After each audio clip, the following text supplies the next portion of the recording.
जिस देश में शिक्षा कभी बिकाऊ न रही हो, उस देश में आज शिक्षा पूरी तरह से व्यापार बन चुकी है। हमें ये बदलना है, ये ठीक नहीं है। ज्ञानी व्यक्ति गरीबों के घर में भी पैदा हो सकते हैं, जरूरी नहीं है कि अमीरों के ही घर में है, तो वो वंचित रह जाएं सिर्फ इसलिए कि उनके पास पैसे नहीं है। हिंदुस्तान में हर ऐसे व्यक्ति के पास, जिसके पास पैसे नहीं, उसके भी बच्चे को इंजीनियर, डॉक्टर, चार्टर्ड अकाउंटेंट बनने का उतना ही अधिकार है जितना किसी करोड़पति के बच्चे को। हम ऐसी शिक्षा चाहते हैं इस देश में। आप बोलेंगे आएगी कहाँ से? बहुत आसान है, हिंदुस्तान के बजट को उल्टा कर दो, आ जाएगी। अभी जो नेताओं पे खर्चे हो रहे हैं ना, ये खर्चे नेताओं के घटा के शिक्षा पे करने लगो, व्यवस्था हो जाएगी। राष्ट्रपति का 1 साल का खर्चा 27 करोड़ का है, एक दिन का 7.5 लाख रुपए का है। क्यों होना चाहिए इतना खर्चा राष्ट्रपति पे? प्रधानमंत्री का खर्चा 1 साल का 25 करोड़ का है, उप प्रधानमंत्री का अगर पोस्ट हो जाए तो 22 करोड़ का है, सारे मंत्रियों का 850 करोड़ का है, मुख्यमंत्री और राज्यपालों का मिला दिया जाए तो 77,000 करोड़ का है, और सारे के सारे कर्मचारियों का और पब्लिक सेक्टर और सबका इकट्ठा जोड़ दिया जाए तो 3.25 लाख करोड़ का है। ये खर्चा इतना क्यों होना चाहिए? जब आपके सबसे गरीब आदमी को एक दिन में 20 रुपए नहीं है खर्च करने को, और राष्ट्रपति पर एक दिन में 7.5 लाख रुपए खर्च हो, इससे बड़ा अपराध क्या होगा? क्राइम क्या होगा? क्यों होना चाहिए इतना खर्चा? जब इस देश का राष्ट्रपिता झोपड़ी में रह सकता है तो राष्ट्रपति क्यों नहीं रह सकता?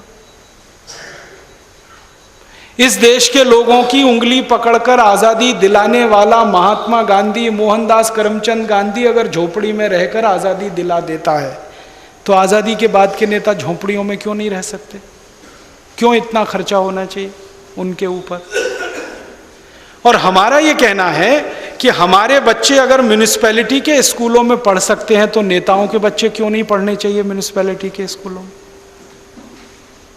उनके बच्चे अमेरिका और यूरोप में क्यों जाने चाहिए? हमारा इलाज अगर सरकारी अस्पतालों में होता है तो मंत्रियों का इलाज क्यों नहीं होना चाहिए सरकारी अस्पतालों में? वो क्यों एम्स में भर्ती होते हैं? उनके कोई विशेष अधिकार हैं इसलिए ना, हम तो विशेष अधिकार खत्म करना चाहते हैं। आप दुनिया के तमाम देशों में जाओ, फ्रांस में जाओ, जर्मनी में जाओ, डेनमार्क में, स्वीडन में, कहीं भी चले जाओ, शाम को 5 बजे के बाद उस देश के राष्ट्रपति आपको सब्जी खरीदते हुए, अपना थैला लटकाते हुए दुकानों में दिखाई दे जाएंगे, राष्ट्रपति और प्रधानमंत्री। भारत में क्यों नहीं हो सकता? साधारण आदमी की तरह जिंदगी क्यों नहीं बिता सकते? उनको जेड सिक्योरिटी क्यों चाहिए? वो कहते हैं जी इनको मरने का डर है, तो मरने का डर है तो राजनीति में क्यों आए? घर में बैठो। अगर इतना रिस्क नहीं ले सकते तो किसने कहा था पॉलिटिक्स में आने के लिए? घर बैठो ना, अपना धंधा करो, बिजनेस करो। हमारे यहां तो जिन लोगों को मरने का डर नहीं था वही लोग राजनीति में आए थे। भगत सिंह, ऊधम सिंह, चंद्रशेखर, जिनको मरने का ही डर नहीं था, जवान जिंदगी को दांव पे लगा देने का डर नहीं था, वही पॉलिटिक्स में आए थे। तो आजादी के बाद मरने का डर क्या है? सिक्योरिटी पर इतना खर्चा क्यों? और मेरा एक ही कहना है कि अगर इन नेताओं ने किसी का कुछ बिगाड़ा नहीं तो इनको चिंता क्या मरने की? कोई मारेगा क्यों? और अगर इन्होंने बिगाड़ा ही बिगाड़ा है तो इनको क्यों नहीं मार देना चाहिए? क्यों जिंदा रखना?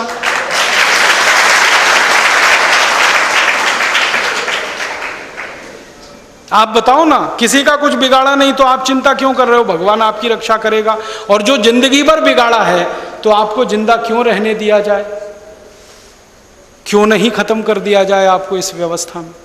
तो ये फालतू के खर्चे जो नेताओं पर हो रहे हैं, यही खर्चे को खत्म करके हम शिक्षा में खर्चा करने लगे तो हर गरीब आदमी का बच्चा बिना एक पैसा दिए पढ़ाई कर सकता है, engineer, doctor, chartered accountant, manager, IAS, IPS बन सकता है। थोड़ा सा चेंज करना है सिस्टम। हमारा मानना है कि सारे सांसद, सारे विधायक वैसे ही साधारण तरीके से रहें जैसे इस देश का आम आदमी रहता है, क्योंकि वो उसके प्रतिनिधि हैं। वो करोड़पतियों के प्रतिनिधि नहीं है, वो आम आदमी के प्रतिनिधि है। गरीब आदमी के प्रतिनिधि। तो हम ये परिवर्तन चाहते हैं और हमारे ये सारे के सारे उद्देश्य एक ही बात को कहते हैं कि हम व्यवस्था में परिवर्तन चाहते हैं, सत्ता में नहीं। सत्ता में कांग्रेस रहे या बीजेपी, हमको कोई फर्क नहीं पड़ता। हम चाहते हैं ये सिस्टम बदलना चाहिए।